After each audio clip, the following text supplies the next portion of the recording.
welcome to Iconoclasting with Sarah Smith. I'm your host and Chief Innovation Officer of Iconoclast Innovations. Today we are talking to Alicia Wong. Alicia, do you want to tell everybody about yourself, what you do, and what you're currently working on? Something like that. Yeah, sure. So, hi everyone. I'm Alicia. Right now, what I'm doing is consulting for kind of like early stage SaaS or AI startups, and that's primarily in product and go to market strategy, execution, stuff like that. Wow. So, how long have you been in this space? Not necessarily like just consulting with your own company, but like in the work you're doing now. How long have you been doing that? Startups, I think ever since I left school for the most part, like it's been a lot of different like sizes, like seed stage up until series like D or E. And a lot of stuff has happened. Like I've been through acquisition, new CEO, back to the original CEO, like all of that kind of stuff. So Yeah. yeah.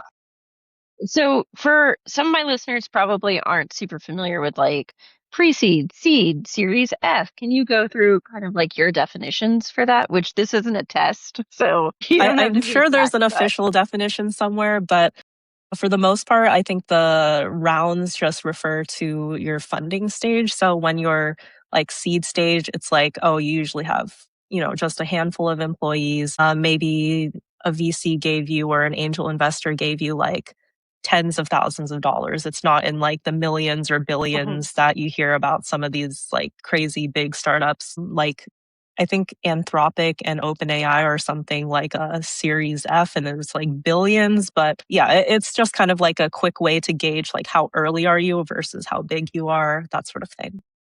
Okay, yep. Thank you so much for that. And so I'm also gonna tag in on this because I'm looking at your education, and I always look at Yeah, people's education because it's so interesting. So you have you've done like School of Business. You have two bachelors in one in business, one yeah. in science. Is that right? Yeah, so that's a bit confusing for sure. I joined this college program that was like a triple degree program for bachelor's in business for some reason. And basically, the program was like instead of going to a 4 year college, you were going to like three different colleges, but spending a year at each college. And then the fourth year, you could like go back to which one you choose. And what was interesting was you were actually able to meet the degree requirements for all of the three schools, even though you were moving every year. So that program was called the World Bachelor in Business. And I think the US representative school is at University of Southern California in LA. So I think they're still running that program. Yeah. Well, I am now jealous about something I didn't know existed. I'm very upset about that. That's amazing. And Yeah, I think now, especially like with the younger kids, I was going to college before COVID and things like that, but now it really feels like the physical location of the school is not as important now that everyone is more used to, doing remote school, remote work, that sort of thing. So yeah, it's a good option for, I don't know if you guys have younger listener base here or maybe people's kids, but definitely something to look into. I mean, look, I'm looking at it for my kids, and my oldest is 5 and just graduating Yeah. kindergarten. So, I mean, like, yeah, that's super cool. I would have loved that when I was in my bachelor's program. I got my bachelor's in English. So it's like, I mean, I don't know if I would have done it because I was also like paying semester by semester for school. So I don't think I could have done that. But it's such a good option, especially now, and especially like even after the pandemic. That's so cool. And so, how did you go from like Bachelor of Science in business and all of that kind of stuff? How did you go from that into this work you do with startups and AI and all and go to market? And like, how did you get there? Because that's not, it doesn't feel like a traditionally linear pathway. Yeah, I would say a lot of people when they graduate from business school, if they go into tech, it would be big tech like Google, Meta, that sort of thing. The other hand would be just like consulting or finance, that more traditional business school paths. For me, I grew up in the Bay Area, so I always kind of been surrounded by like Silicon Valley and tech topics and, your parents' friends or your older sisters, older brothers, like people you admire, they're all doing that kind of stuff. So I think for me, I was lucky to be surrounded by that and found an interest in it pretty early. But after I graduated from school, I came back to San Francisco And I actually just took the first like startup job that I could find, which ended up being a sales job at a startup. And then when I was there, I was there for a couple years, and because it was so hectic, you really got to do that trial by fire where you're wearing a lot of hats and things. So even though I was hired as like a salesperson, I actually moved into like different, I don't know, sub areas of sales. So there's channel sales, which is kind of enabling other companies to actually sell the product for you, sell your product for you. There was account management. So that's kind of like when you have existing customers, like how do you enable them better to, take advantage of different products that you sell or utilize your things better so that they're getting more value. And then I also even went into a bit of partnerships. So that's when you're like not just selling, but like trading different things that might not have monetary value. So all of that was like quite Oh, interesting. And I'm really lucky that I got to try all of those different things like when I was early in my career. I feel like this feels like an educational session more than like like I'm learning so much more because I'm not a salesperson. I mean, I bartended and waited tables, but that's like you know what they're coming for. You don't necessarily need to like sell them on anything. Because it's like if they're coming to eat, they're coming to eat. It's fine. We get it. That's super cool. And so how did you, because sales and go to market are like fairly complementary, I would say. Like they're in the same areas, but like how do you get into like the work you're doing now? How did you pivot into that? And like you're on the other side of the country. I'm in DC. And so like I'm gonna talk a little bit and then I'll get back to my question. But it's very similar to like here in DC, everybody has a government job. And I grew up in Atlanta. Right, right. That was not a thing. It was like you were employed by Lockheed Martin or like Coca-Cola were the big ones, but that was it. So it's funny to hear people being like, yeah, everybody's like a founder, everybody's in Silicon Valley, you get it. And so, yeah, but how did you go? Like, so startups are kind of like in the area. You did that. I find it fascinating when people go out of college into like startup jobs and stuff because I didn't know what I wanted to be. I was an English major. So, so how do you go into like AI from this, which is like Yeah. not really the leap I see a lot. Yeah. So I think when I was just graduating from college, like, yeah, that's a very, very confusing time. I remember it, and everyone has this kind of like, I've got to decide what to do with my life crisis. And for me, I felt like I had this interest in just like business, like selling things, whatever. But then I was like, actually, I think it's a bit of like personal discovery too. Cause when I was growing up as a kid, I felt like, oh, I'm very shy. I don't like, going out and saying, I was not actually, I feel like you hear this a lot in other like founder podcasts or like when they talk about, when Elon Musk was a kid, he was like doing a lemonade stand or like all these CEOs, like, oh, they've been in business or like having this natural inclination to do it since they were a kid. I was not like that. So then I thought maybe I should just try to challenge myself to be like that, even though I don't think I have any natural talent. I wanted to see if I could develop that, or I was like, I might not be good, but at least I would know that I tried something. Right.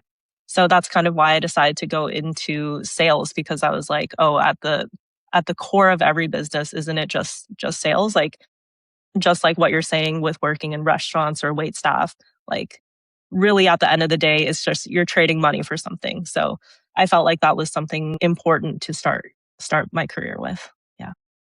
That's so that's so amazing. And it's so funny because I just interviewed somebody else and they were like, I challenge myself constantly and I get bored. And it's like it's coming back to that theme for me of like the mindset and being I don't know if it's like how do you become fearless, but how are you like challenging yourself? And what kind of like, where did you get that spark? How did you even get there? Was it something that you just thought of? Did you have role models? Like, how did that happen? Yeah, it's interesting that you brought that up because yeah, I think a lot of things in your career, like maybe this is not strictly a professional topic, but on the topic of fear. I don't know. I've been reading some stuff recently, and I think one of the quotes that has been sticking in my mind is like, just because you're scared of something or you have the fear of something, does that mean that you can't do it? If anything, it's like you should try to go towards those things because that's where you're edging out of your comfort zone and then like, growing as a person. So if anything, like having a fear of something is a signal you should go and try it if you can. Yeah. Yeah, and I love what you said about like if you're, you like all these entrepreneurs and these famous founders are doing lemonade stands, like I'm the same as you. My dream job when I was a kid probably would have been reading books all day. Like I love it. I love reading. I make time for it every day still. I'm on like a crazy 400-day reading streak in Kindle. It's a problem. Nice. Yeah. I have two kids. I don't know how I'm doing this and a husband. And so I like, you prioritize what you are passionate about. But yeah, I was not like becoming a founder was not on my bingo card. So I love that you said that too of like, no, I'm not going to go out and I'm not going to be doing lemonade stands, but still challenging yourself is such a hard, I feel like it's a high EQ thing to do and being able to do that where it's like you want to challenge yourself, you want to do something differently. And so like what makes it most appealing for you to be like doing the things you're doing now? Where do you see yourself going? Is it something you have planned out? Are you a planner or are you more of like a doer and finder? Yeah, I think I'm the type who likes to plan, but then I never end up sticking to the plan Yeah. somehow. Like I'm always, yeah, I think this is actually something that I want to work on a bit as well, which is like, when you plan out too much, you can get into a bit of a cycle of overthinking. But, there's really no way to tell the future. I think if you have some idea of where you're going, that definitely helps. But yeah, you don't have to stick to it. I would say for Yeah. me, just following like my more immediate interests has been good. I've done that too. And it's so funny. You and I are like, it's funny, like how similar I think we've been a little bit because I chose to do English as my bachelor degree because I was like, well, this was what did I graduated in 2012.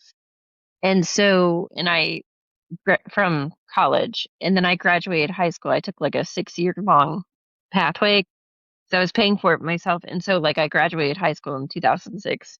Nobody connect these dots, please, for my age.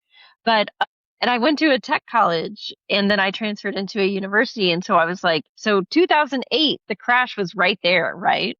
And so it's like, well, nobody's going to have jobs anyway. So let's just do Right. what we enjoy. And so for me, I really enjoyed English literature. And so everybody was like, oh, you're going to teach? No, I'm not. Thank you for asking. But I didn't know what I was going to do. My dream job was like, travel writing.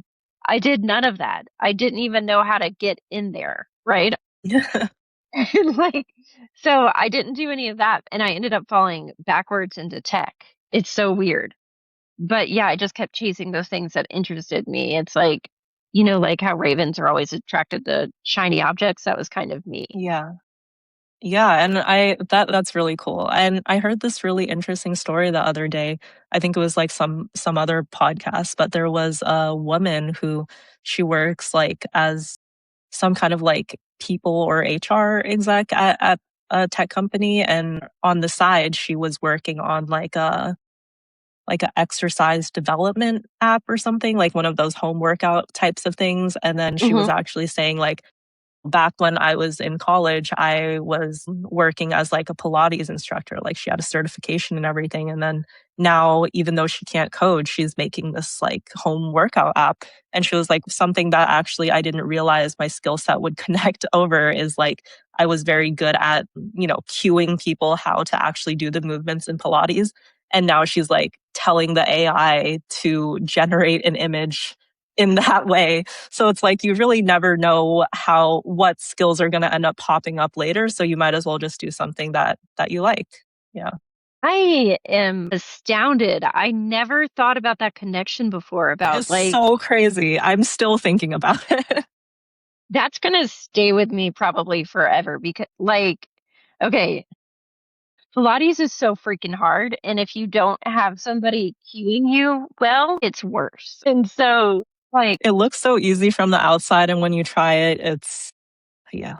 I know. I just quit doing Pilates because I was like, it's just too expensive and like all of that, but I love it. I'm like addicted to it. And it's hard to go when you have like two small kids and a husband that travels. Anyway, but it's amazing. I did not think about being able to cue as going into how are you writing prompts? Did you ever do that thing when you were a kid? It was like part of science class for some reason about how to like instructing somebody to make a peanut butter and jelly sandwich. Yeah, because they want you to learn, I think, like how to clearly say instructions and stuff, and then you realize how hard it is. Yeah. Yeah. And then you have like my teacher, she was like looking at everybody and it was like, put the peanut butter, spread the peanut butter. And so she just takes it and spreads it on her hand. It was so funny. But yeah, Yeah. it's like that's like the modern day getting us ready for prompting that we didn't know we needed. Yeah, exactly. And I think there's a lot of, I don't know, what I see is a lot of like fear and stuff around how AI is going to take our jobs, like all of this type of thing. But really, I think it's going to create some stuff that no one's ever thought of or could anticipate. That's one of the things is like how do you plan for something this disruptive? And I mean, you still, like you said, you still have to make plans, not necessarily follow them, but planning is indispensable. And I don't know if that was Churchill who said it or somebody else, but yeah, making plans is indispensable. So tell me, how do you like, do you do like AI product management? Like, how do you typically work with AI? Yeah, so I think there's a couple different things. You and I were chatting earlier about like the ops side of things, and now that's something where that this is work that is kind of manual, kind of annoying, very specific, and so there's a lot of you know, ways that we can get agents to attempt to string these things together, but obviously it's not like super good or there yet. In terms of AI, I think like there's a bit of just accelerating your existing things, your existing processes with AI. So those manual things that I mentioned, but there's also like another huge area where is like what is everything that wasn't possible before AI that we can now do. So I think I'm more in that area where it's like where can we think of like brand new innovation, things that were not even fathomable. Like another framing that I really liked was someone was saying, you're when you're level zero, level one, level zero in AI, you're saying like, okay, what can I do? I'll do all the things that I'm doing, but faster or less annoying. But then the higher levels here is like, what would you do if you had 20 of yourself or 50 of yourself or something like that? Like, how can you take advantage of the like exponential effects here? Somebody asked me the other day what I would do, like if what would be my superpower or something, and I think I was like, I would clone myself right now. Like, and they were like, "Don't you think you'd get annoyed with yourself?" Well, yes, but they like they go sleep. My clones would sleep somewhere else. They'd be far away from me. But it's kind of like that, and that's such a good point of like, and it made me think of the Dunning-Kruger effect. When I was starting my career, I was doing a lot with Excel, a lot, as I find out now. Like a pivot table, an expert does not make.